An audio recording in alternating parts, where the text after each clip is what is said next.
So just to say thanks so much, and thanks to Ben as well for letting me come up and talk on this. Just to say, this was really great. Really enjoyed reading the extract and actually reading some related stuff that I'll pitch in a second. I think it's a great opportunity to have this conversation now. I was thinking about it in terms of kind of the program of what we've been doing since COVID, and I think there's been a lot of events, it's been great, but I think a lot more of them have been kind of granular interventions. So we're having specific kinds of theoretical conversations. We have, really robust and interesting discussions around them. But I don't think we actually have the opportunity to do this very much, is to take a step back to broader theoretical orientations, especially in a kind of constructive space. We typically get these big RGS sessions, big AAG sessions, which aren't the most kind of generative spaces for discussing this. So really great to do this now and really enjoyed it. So again, that kind of, and Henry's emphasized it's not a methods book, but I think it really is that question of kind of research practice and research praxis, right? This kind of, the overall orientation of, how theory relates to all of the other things we do in research design, including acknowledging that research design is often not research design in the field. It's iterative, evolution of praxis, evolution of practice, re-theorization. In longer projects, especially in politically embedded projects, we're always doing this kind of messy, meso-level thinking. And I think it's a really good opportunity to reflect, more formally on that, especially I think a lot of us doing this work, we might engage it in, I think, especially advising our PhD students. So some of this work has come up, I think, in recent conversations with Aaron Torkelson, who I think is very much present in the conversations I'll have here, but is back in South Africa now. But it's not the kind of thing that we're talking about even in undergrad teaching, at least when it comes to me. I think it's a very difficult thing to wrap your head around when it's absent from really long-term discussions of someone embedded in a research project. So again, just really supportive of this.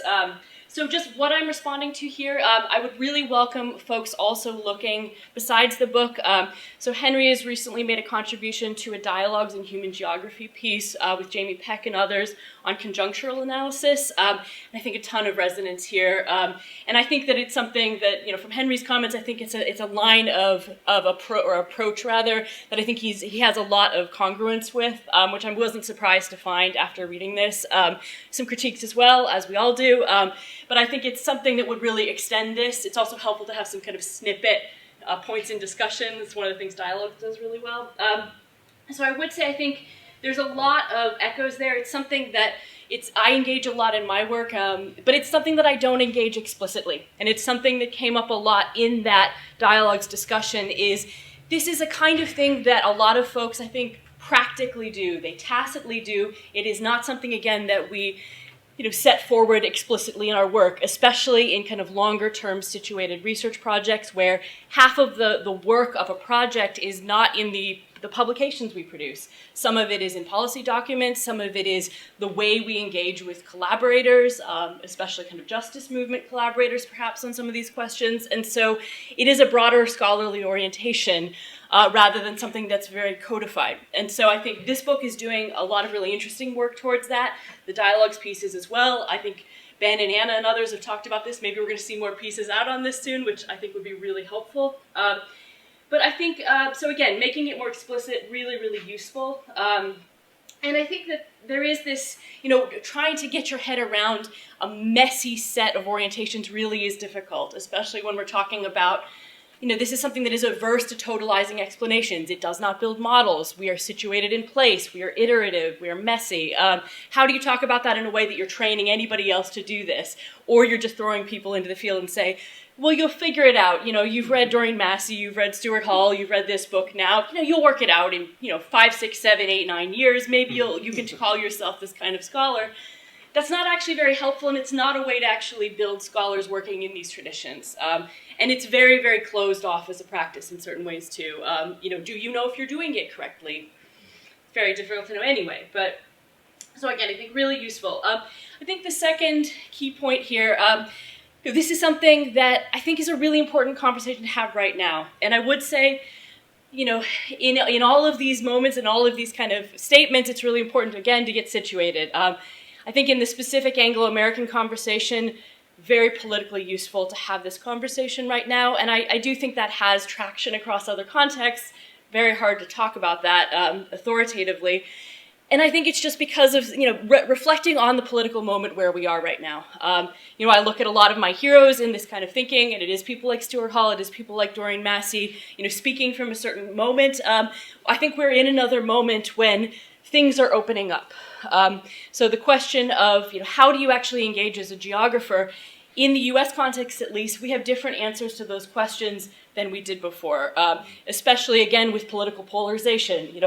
The rise of the right is very scary, but the rise of the left actually means that there is much more opportunity for geographers to be in rooms having direct conversations with, not just kind of, more marginalized movements, but movements that are right at the center of policy making, especially around things, like the Green New Deal, especially around climate policy. We are in federal spaces, we are in a lot of really influential policy spaces, and I think that's new for a lot of us. We were not trained in that context, especially in the US. There wasn't the assumption that you were ever going to get into those rooms, which really colors the kind of analysis you do. If you assume that you're going to be basically disempowered, it is very easy to do critique where you think it's pretty stakes-free critique. You hope it won't be, but the immediate political salience of what you're saying is a little bit hard to see. I think the conversations we're having now are a lot different and very much more informed by the kinds of thing that Henry is talking about, where you must produce messy explanation in a moment to talk to a bunch of organizers who want to write policy with what we are saying. And this is something that I've experienced a lot in the last few years, and it's been great in lots of ways, but also I don't think we have much of a playbook for doing this. And what I would say is, so this is around especially climate change and insurance crises, or climate change and the energy transition. I'm getting a lot of requests from movement scholars to say, hey, I have a policy report. We are trying to talk about a public power campaign. Who should we be reading to understand how the US power system works? Who is holding power, what some of the kind of regulation looks like. We really only had some very widely circulating political science books with problematic politics. And it's the kind of thing right now where I can say, well, here are 3 great geographers that you should read. You will be able to get this information very quickly. This is very much informed. I'm working in the kind of social scientific, political economic tradition. That makes it easier in certain ways, because I can say, well, this isn't something that requires you to take on board a lot of theoretical positioning that you don't necessarily have. It is very tactical and situated analysis. And so that's a limit of this. I would say, for me, this book makes a lot of sense in a way that folks with other orientations might have more difficulty using. I would just say, I think something that's really interesting to emphasize a little bit more, and this is related to Henry's critique, for example, of Jamie Peck's conjunctural analysis piece, is I do think it is worth, we had a lot of Marxists on the board. I would say kind of Gramsci, the school of Gramscian analysis, via, again, folks like Stuart Hall, is really useful. And I think the thing that it pushes us towards is exactly what you're saying. It's practical adequacy, and it's the kind of normative commitments that are very clear.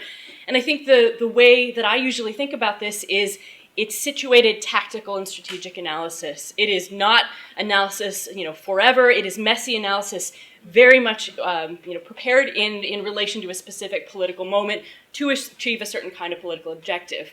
And so that sense of kind of praxis is never really absent, and it means that you have to accept a certain shelf life of your work and be comfortable with that. A movement-oriented piece does not have the same kind of forever relevance that some other pieces do, and we have to be comfortable with that.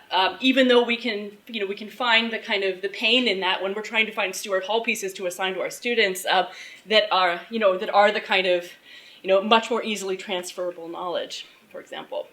But I would say a lot of great stuff in there. I think that was the main point that I had, but I think that point towards mechanism is something I'm going to be really thinking about a lot. Again, it's something that I can really see in the kind of, here's a piece of tactical information you need to do a specific campaign. What that looks like more broadly, I think it would be a really interesting question for folks to reflect on. But thanks. Brilliant. Thank you so much.